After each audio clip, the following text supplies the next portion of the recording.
हाय पिलामाने समस्तଙ୍କୁ Odia sir OAV YouTube ଚ୍ୟାନେଲକୁ ସ୍ୱାଗତ। ଏହି ଭିଡ଼ିଓଟି ଅଷ୍ଟମ ଶ୍ରେଣୀ ପିଲାମାନଙ୍କ ପାଇଁ ଅଷ୍ଟମ ଶ୍ରେଣୀର ଗତ ବାର୍ଷିକ ପରୀକ୍ଷା 2022ରୁ 25 ମଧ୍ୟରେ ଆସିଥିବା ଯେତେ ସବୁ 2 ମାର୍କିଆ ପ୍ରଶ୍ନ ସେହି ପ୍ରଶ୍ନପତ୍ର ଏହି ଭିଡ଼ିଓରେ ଆମେ ଆଲୋଚନା କରିବା।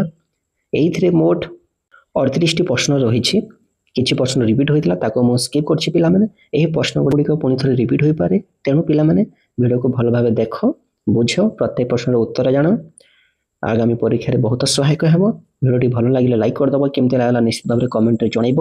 चैनल को नुआ आसी सब्सक्राइब करदेव। चलो आम भिडियोटी आरंभ करवा। प्रथम प्रश्न, वशिष्ठ विश्वामित्र को महर्षि बोली कहीं संबोधन करनथिले? वशिष्ठ विश्वामित्र को महर्षि बोली संबोधन करनथिले कारण विश्वामित्र अंतर मध्य हिंसा, द्वेष आदि कुप्रवृत्ति थिला। जहाँ मनरे हिंसा और अहंकार रही थाए से केबे हेले महर्षि पदवाच्य होई न थाए। विश्वामित्र घर को लुण मागी जावाक अरुंधति आपत्ति करथिले काहेकि? उत्तर है विश्वामित्र हिंस्र आचरण करी अरुंधति पुओ मान गोटी गोटी करी हत्या करिथिबारु जणे पुत्र हंता आतताईर घर को अरुंधति लुण मागी जावाक आपत्ति करथिले। जातीय पताका को प्रणाम करने को कवि काहेकि कहछंती?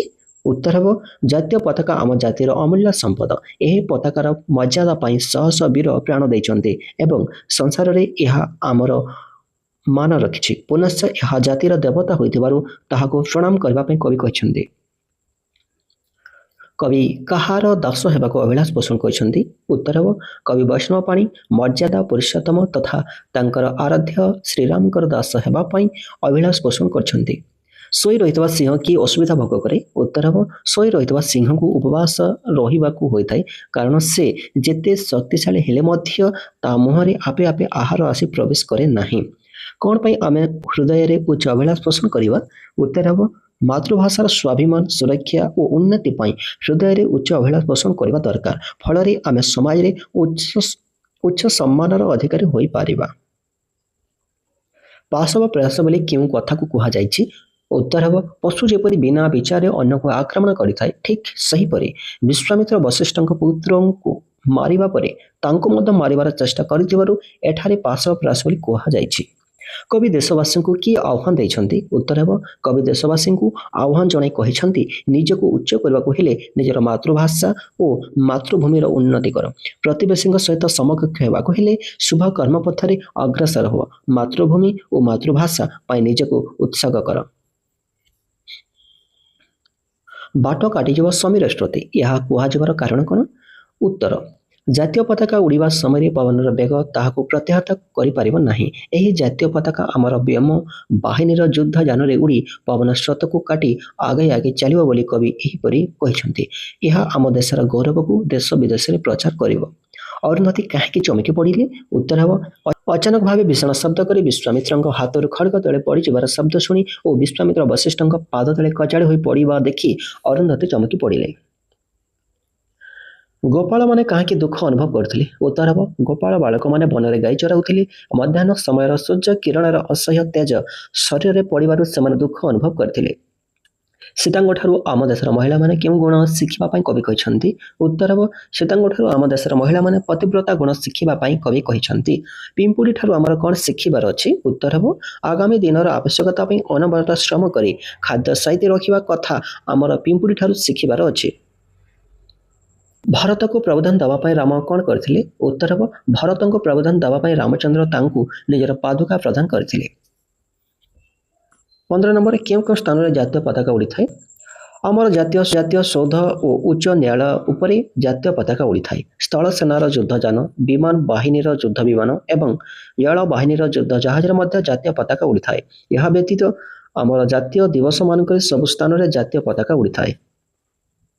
16 नंबर विश्वामित्र मनरे अनुताप जात है कहीं? उत्तर विश्वामित्र वशिष्ठ पुत्र मान गोटी गोटी हत्या करथिले मध्य वशिष्ठ निजर पुत्र हंता विश्वामित्र को अंतर रे भल पाउथिले। वशिष्ठंकर महानुभावता अनुभव करी विश्वामित्र मनरे अनुताप जात होइथिला।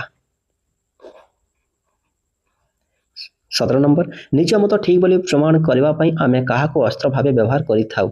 उत्तर निज मत ठीक बोली प्रमाण करबा पई आमे युक्ति तर्क को अस्त्र भावे व्यवहार करिथाउ।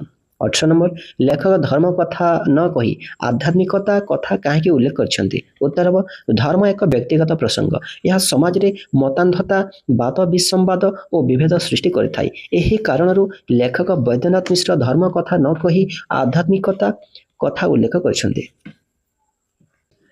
କେଉଁ ନୀତି ଅବଲମ୍ବନ କଲେ ଭାରତ ନିକଟ ଭବିଷ୍ୟତରେ ସ୍ୱରାଜ୍ୟ ଫେରି ପାଇବ ବୋଲି ଗାନ୍ଧିଜୀ ଆଶା ପୋଷଣ କରିଥିଲେ? ଉତ୍ତର ଆଟ ଓ ଭୀମରିଠାରେ ହଜାର ହଜାର ସଂଖ୍ୟାରେ ସ୍ତ୍ରୀ ପୁରୁଷ ସତ୍ୟାଗ୍ରହୀ ଭାବେ ସମ୍ପୂର୍ଣ୍ଣ ଶାନ୍ତି ଓ ଅହିଂସାରେ ଯେପରି ଲୁଣମରା କାର୍ଯ୍ୟ କରିଥିଲେ ତାହା ଦେଖି ଗାନ୍ଧିଜୀ ସନ୍ତୋଷ ପ୍ରକାଶ କରିଥିଲେ।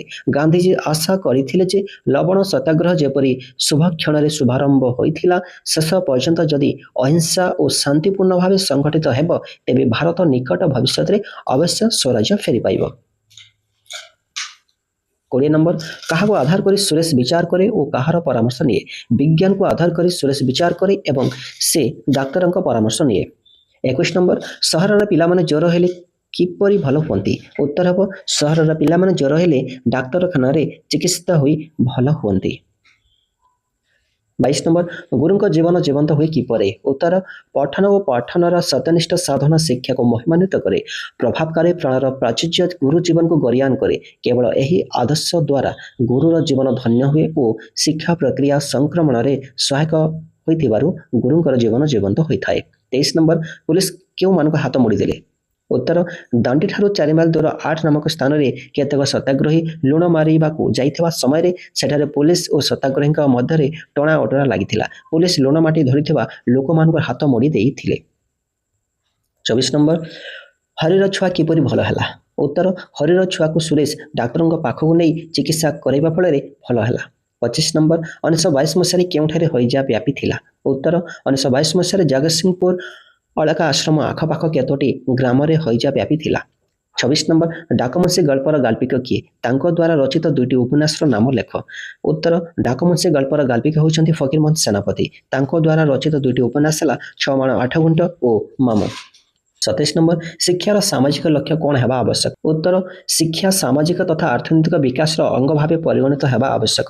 28 ନମ୍ବର ୟଙ୍ଗ ଇଣ୍ଡିଆ ପତ୍ରିକାରେ ଗାନ୍ଧିଜୀ କ'ଣ ଲେଖିଥିଲେ? ଉତ୍ତର ଗାନ୍ଧିଜୀ ୟଙ୍ଗ ଇଣ୍ଡିଆ ପତ୍ରିକାରେ ଦେଶବାସୀଙ୍କ ଉଦ୍ଦେଶ୍ୟରେ କହିଥିଲେ ଯେ ଲୁଣ ହେଉଛି ରାଷ୍ଟ୍ରର ଆତ୍ମସମ୍ମାନର ପ୍ରତୀକ। ସତ୍ୟାଗ୍ରହୀମାନେ ଯେଉଁ ଲୁଣ ସଂଗ୍ରହ କରିଛନ୍ତି ତାକୁ ନିଜ ଛାତିରେ ଚାପି ଧରିବେ। ସେମାନଙ୍କଠାରୁ କେହି ଛଡ଼ାଇ ନେଇପାରିବେ ନାହିଁ, କାରଣ ଦେହର ରକ୍ତ ପରି ଲୁଣ ଆମର ଏକାନ୍ତ ପ୍ରିୟ। ହାତକୁ ମୋଡ଼ି ସେ ଲୁଣ ଛଡ଼ାଇ ନ ନେବା ପର୍ଯ୍ୟନ୍ତ ତାହା କାହାରିକୁ ଦିଆଯିବ ନାହିଁ। 29 ନମ୍ବର ପୁଲିସ କାହିଁକି ନିଶ୍ଚେଷ୍ଟ ହୋଇଗଲା? ଉତ୍ତର ସମସ୍ତେ ହଠାତ୍ ସମୁଦ୍ର ପନ୍ଥାରେ ଲୁଣ ମାଟି ସାଉଁଟିବା ଆରମ୍ଭ କରିଦେଲେ। ସେମାନଙ୍କ ମଧ୍ୟରେ ପିଲା କାଖେଇଥିବା ସ୍ତ୍ରୀ ଲୋକ ମଧ୍ୟ ବହୁ ସଂଖ୍ୟାରେ ଥିଲେ। ଏତେ ସଂଖ୍ୟକ ଲୋକ ହଠାତ୍ ବହୁ ପରିମାଣରେ ଲୁଣ ମାଟି ସଂଗ୍ରହ କରିବା ଦେଖି ପୁଲିସ ନିଶ୍ଚେଷ୍ଟ ହୋଇଗଲେ। 30 ନମ୍ବର ସନା କାଉଳି ବାଉଳି ହେଉଥିଲା କାହିଁକି? ଅତ୍ୟଧିକ କ୍ଷୁଧା ଯୋଗୁଁ ସନା କାଉଳି ବାଉଳି ହେଉଥିଲା। 31 ନମ୍ବର ଲେଖକଙ୍କ ଦୃଷ୍ଟିକୋଣରେ ଆଧ୍ୟାତ୍ମିକତାର ଅର୍ଥ କ'ଣ? ଉତ୍ତର ଲେଖକଙ୍କ ଦୃଷ୍ଟିକୋଣରେ ଆଧ୍ୟାତ୍ମିକତା ମନୁଷ୍ୟକୁ ବିଷୟାସକ୍ତିରୁ ନିବୃତ୍ତ କରି ଆତ୍ମା ବିଷୟରେ କିଛି ଧାରଣା ଦିଏ। ଏହା ମନୁଷ୍ୟଠାରେ ଈଶ୍ୱର ବିଶ୍ୱାସ ବଢ଼ାଇବା ଫଳରେ ସେ ସାମାଜିକ ସହୃଦୟତା ହାସଲ କରିପାରିବେ। ଏହା ମଧ୍ୟ ମନୁଷ୍ୟର ମନକୁ ବ୍ୟାପକ ଓ ହୃଦୟକୁ ପ୍ରସାରିତ କରିଥାଏ। 32 ନମ୍ବର ସୁନନ୍ଦା ଭୋଜନାଳୟ କାହିଁକି ପ୍ରତିଷ୍ଠା ହେଲା? ଉତ୍ତର ଗାଳ୍ପିକଙ୍କ ସହ ରାସ୍ତାରେ ଗଲାବେଳେ ଖାଦ୍ୟ ପାଇଁ ବୁଭୁକ୍ଷୁ ଲୋକମାନଙ୍କ ଯନ୍ତ୍ରଣା ଓ ଖାଦ୍ୟ ବିନା ଲୋକମାନଙ୍କ ମୃତ୍ୟୁର ବିଭତ୍ସ ଦୃଶ୍ୟ ଦେଖି ସୁନନ୍ଦାଙ୍କ ହୃଦୟ ତରଳି ଯାଇଥିଲା। ସେହି ବୁଭୁକ୍ଷୁମାନଙ୍କୁ ମୁଠାଏ ଦାନା ଯୋଗାଇ ଦେବା ପାଇଁ ଓ ପ୍ରତି ସଞ୍ଜରେ 500ରୁ ଅଧିକ ଭିକାରୀ ଭିକାରୁଣୀ ମୁହଁରେ ଦାନା ଦେବା ପାଇଁ ସୁନନ୍ଦା ଭୋଜନାଳୟ ଖୋଲାଯାଇଥିଲା। 33 ନମ୍ବର ସୁନନ୍ଦା ଓ ଲେଖକଙ୍କ ମଧ୍ୟରେ କି ପାର୍ଥକ୍ୟ ରହିଥିଲା? ଉତ୍ତର ସୁନନ୍ଦା ଧନୀ ଘରର ଝିଅ ହିସାବରେ ସ୍ୱାମୀଙ୍କୁ ଆର୍ଥିକ ସାହାଯ୍ୟ କରିଥିଲେ ବି ତାଙ୍କ ମନରେ ଅହଂଭାବ ଲୁଚି ରହିଥିଲା ଓ ସେ ଥିଲେ କାବ୍ୟ କବିତା ଅନୁରାଗୀ। ମାତ୍ର ଲେଖକ ଥିଲେ ଦରଦୀ, ମାନବବାଦୀ, ବାସ୍ତବବାଦୀ। ସୁନନ୍ଦାକୁ ଲେଖକ ଗୁରୁତ୍ୱ ଦେଉଥିବା ବେଳେ ସୁନନ୍ଦା ନିଜ ଉପରେ ଗୁରୁତ୍ୱ ଦେଉଥିଲେ। 34 ନମ୍ବର ବୈଜ୍ଞାନିକ ମନୋବୃତ୍ତିର ଲକ୍ଷଣ କ'ଣ? ଉତ୍ତର ଅନ୍ୟମାନଙ୍କ ପ୍ରଭାବରୁ ଓ ସମାଜରେ ପ୍ରଚଳିତ ମତର ପ୍ରଭାବରୁ ମୁକ୍ତ ରହି ବିଚାର କରିବା ବୈଜ୍ଞାନିକ ମନୋବୃତ୍ତିର ଅନ୍ୟତମ ଲକ୍ଷଣ। ଏହା ଅଧ୍ୟୟନ, ଗଭୀର ଚିନ୍ତା ଓ ଉପଯୁକ୍ତ ଶିକ୍ଷା ଉପରେ ନିର୍ଭର କରେ। 35 ନମ୍ବର କେଉଁ ପ୍ରକାର ମନୋଭାବ ବୈଜ୍ଞାନିକ ମନୋବୃତ୍ତିର ବିରୋଧୀ? ଉତ୍ତର କୌଣସି କଥାର ବିଚାର କରିବା ବେଳେ ନିଜର ବ୍ୟକ୍ତିଗତ ବିଶ୍ୱାସଟି ଠିକ୍ ଓ ଅନ୍ୟମାନେ ଏହାକୁ ଗ୍ରହଣ କରନ୍ତୁ, ଏପରି ମନୋଭାବ ପ୍ରକାଶ ପାଇଥାଏ। ବ୍ୟକ୍ତିଗତ ଇଚ୍ଛା ଓ ବିଶ୍ୱାସ ସପକ୍ଷରେ ଏପରି ମନୋଭାବ ବୈଜ୍ଞାନିକ ମନୋବୃତ୍ତିର ସମ୍ପୂର୍ଣ୍ଣ ବିରୋଧୀ। 36 ନମ୍ବର ମାଙ୍କୁ ପାଖରେ ରଖିବାକୁ କୁନି ମନା କଲେ କାହିଁକି? ଉତ୍ତର ମାଙ୍କୁ ପାଖରେ ନ ରଖିବା ପାଇଁ କୁନି ଚତୁରତାର ସହିତ କହିଲା, ମାଙ୍କୁ ପାଖରେ ରଖିଲେ ସବୁଠୁ ସେ ବେଶୀ ଖୁସି ହୁଅନ୍ତା। ମାତ୍ର ସେ ମାଙ୍କୁ ପାଖରେ ରଖିଲେ ଲୋକମାନେ ନିନ୍ଦା କରିବେ। ପୁଅମାନେ ଥାଉ ଥାଉ ମା ଝିଅ ଜ୍ୱାଇଁଙ୍କ ଘରେ ରହିଲେ ଲୋକନିନ୍ଦା ହେବ ଏବଂ ଏହି କାରଣରୁ ମାଙ୍କୁ ପାଖରେ ରଖିବାକୁ କୁନି ମନା କରିଥିଲେ। 37 ନମ୍ବର, ଦେବେନ୍ଦ୍ରଙ୍କୁ ରାଜେନ୍ଦ୍ର ଟଙ୍କା ମାଗିବାର କାରଣ କ'ଣ ଥିଲା? ଉତ୍ତର, ପୂଜାରୀଟା ଯାହା ସଉଦା ବରାଦ ଦେବ ସେତକ ଆଣିବା ପାଇଁ କିଛି ଟଙ୍କା ଦରକାର ହେଉଥିଲା। ତେଣୁ ରାଜେନ୍ଦ୍ର ଦେବେନ୍ଦ୍ରଙ୍କୁ ଟଙ୍କା ମାଗିଥିଲା। ଶେଷ ପ୍ରଶ୍ନ, ପୁଅକୁ ଭଲ କରିବା ପାଇଁ ହରି କ'ଣ କଲା? ଉତ୍ତର, ପୁଅକୁ ଭଲ ଲାଗିବା ପାଇଁ ହରି ଗୁଣିଆକୁ ଡାକି ଗୁଣିଆ କଥାନୁସାରେ ପୁଅର ପେଟରେ ଚେଙ୍କ ଦେବାର ବ୍ୟବସ୍ଥା କରିଥିଲା।